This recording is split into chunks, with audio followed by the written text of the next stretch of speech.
అయిపోయిందా? ఓకే, మనకు ఒక 2 ఎగ్జాంపుల్స్ తీసుకుంటే నీకు అర్థమవుతుంది అసలు ఏంటిది.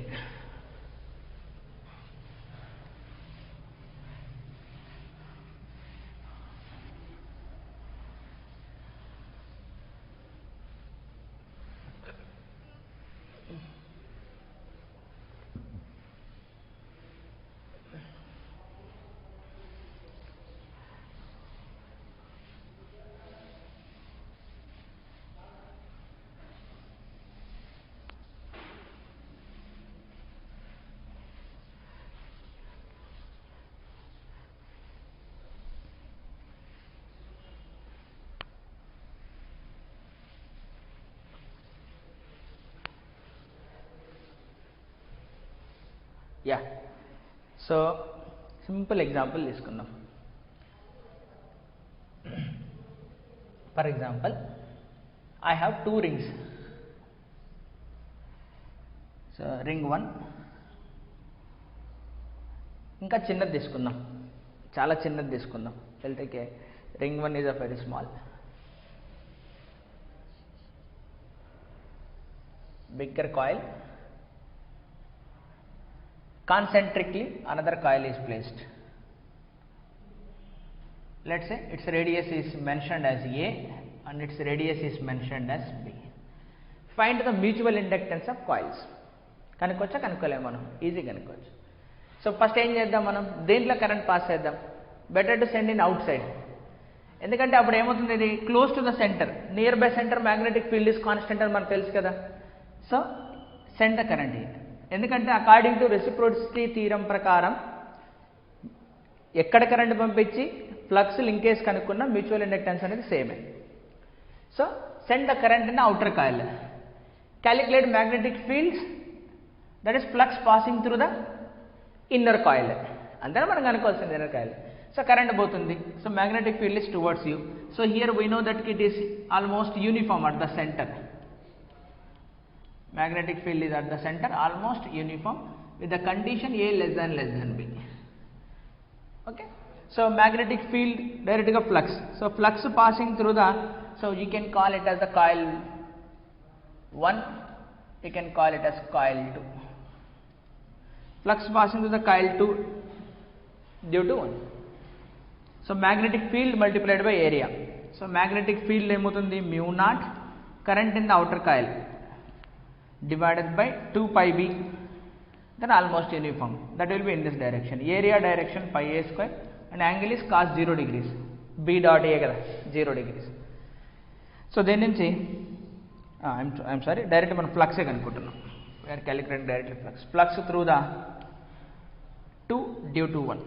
So flux through 2 due to 1 will be mu naught into pi a square by 2 pi p వస్తుందా, ఓన్లీ 2b నే వస్తుంది. ఇక్కడ 2 pi రాదు, ఓన్లీ 2b, ఓన్లీ 2b నే వస్తుంది ఇక్కడ. So only 2b, so it is only 2b. So mu naught pi a square by 2b into current in the outer coil. So I am sending a current I in the outer coil, I named it as coil 1 and calculated flux linkage with the coil 2, that is inner coil, named as coil 2. So flux formula will be magnetic field multiplied by area. So magnetic field of outer coil at the site of inner coil, that is mu naught I by 2b, it is close to the center, area pi a square. So flux linkage with the coil 2 due to the current of coil 1 is directly proportional to I1. So this is the definitely, so flux 21 will be is equal to M21 to I1. So clearly M21 will be is equal to, that is M12 is equal to mu naught pi a square upon 2b. This is the mutual inductance. అయిపోయింది mutual inductance, చాలా simple. Even వాడు ఇలా కూడా అడగచ్చు ఇదే ప్రాబ్లంలో, in the suppose in the above problem if the current is increasing with time, ఇప్పుడు ఇది కరెంట్ ఇంక్రీజ్ అవుతుంటే ఫ్లక్స్ పాసింగ్ త్రూ ఇట్ ఏమవుతుంది, ఇంక్రీజ్ అవుతుంది. Flux passing through it increase ఏంటంటే ఈఎంఎఫ్ వచ్చేస్తుందా, ఈఎంఎఫ్ వస్తే ఇండ్యూజర్ ఈఎంఎఫ్ వచ్చిందంటే ఇండ్యూజర్ కరెంట్ కూడా వస్తుంది కదా. ఆ ఇండ్యూజర్ కరెంట్ ఎంత కనుక్కోమని కూడా చెప్పొచ్చు అండి. In the above example, suppose I is equal to some I naught into some constant into T square, and inner coil resistance is equal to R. Then find induced EMF, induced current.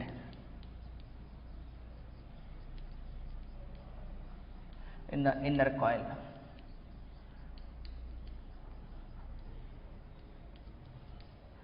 inner coil. Okay, ఇప్పుడు మరి చేయొచ్చా దీన్ని మనం? డెఫినెట్గా చేయొచ్చు. ఎట్లా చేయొచ్చు? Mutual inductance వచ్చింది కదా Faraday's law ప్రకారం. What is the Faraday's law says? Faraday's law. According to Faraday's law, EMF that is induced in the inner coil due to the current in the first coil will be is equal to minus d by dt of flux through the 2 due to 1. So flux through 2 due to 1 is m multiplied by I1, right? So E21 will be is equal to minus m, anyway constant, m21 into d by dt of I1. But what is current passing through it is given I0 into T square. That is E21 will be is equal to, that is minus mu naught pi a square by 2b into, so d by dt of I0 into T square. I0 constant, T square just a 2t. So EMF వచ్చేసింది. So EMF will be is equal to 2t, 2 to cancel, t ఒకటి మిగులుతుంది. That is minus mu naught pi a square I0 t divided by d. EMF వచ్చేసిందా? Next resistance ఎలా వస్తుంది once EMF వచ్చిందంటే మనకు? So sorry, current ఎలా వస్తుంది? Induced current. So induced current will be is equal to EMF divided by resistance. So resistance R ఇచ్చాడు వాడు. The problem they have given the resistance will be R. That is equal to mu naught pi A square I naught T divided by B into, అంతేనా? ఇప్పుడు even నువ్వు direction of induced current కూడా చెప్పచ్చు. ఇప్పుడు ఇక్కడ ఈ outer కాయిల్లో current అనేది ఏమవుతుంది? ఇంక్రీజ్ అవుతూ ఉంది. సో ఇప్పుడు ఏం చేయాలి? అకార్డింగ్ టు లెంగ్స్లో ఆపోజ్ చేయాలి. అంటే ఇక్కడ మ్యాగ్నెటిక్ ఫీల్డ్స్ ఇలా ఈ డైరెక్షన్లో ఉన్నాయి. మ్యాగ్నెటిక్ ఫీల్డ్స్ ఈ డైరెక్షన్లో ఉండడం వల్ల ఇది ప్రొడ్యూస్ చేసే కరెంట్ ఇలా ఉంటే అప్పుడు magnetic fields into the board, అంతేనా? సో ఇప్పుడు మనము ఏం చేయొచ్చు? ఇన్నర్ వన్ ఎలా ఉండాలి? కరెంట్ నాక ఇలా ఉండాలి. This is the induced current, అంతేనా? సో అలా ఉండాలి అంటే ఇక్కడ ఇండ్యూస్డ్ ఈఎంఎఫ్, దాని ఇండ్యూస్డ్ ఈఎంఎఫ్ అలా ఉండాలి, అంతే కదా? సో కావాలంటే outer coil, so inner coil of radius A, outer coil of radius b. This is the induced EMF. This is induced current. అయిపోయినా circle. So this is the current what is passing.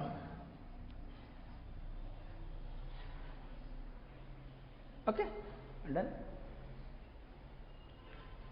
వాడు ఇంకొన్నిసార్లు ఏం చెప్తాడు తెలుసా? Same ప్రాబ్లంలో suppose in the above example, suppose current I is equal to I naught T square is passing through the inner coil, then find induced current in the outer coil అని అడుగుతాడు.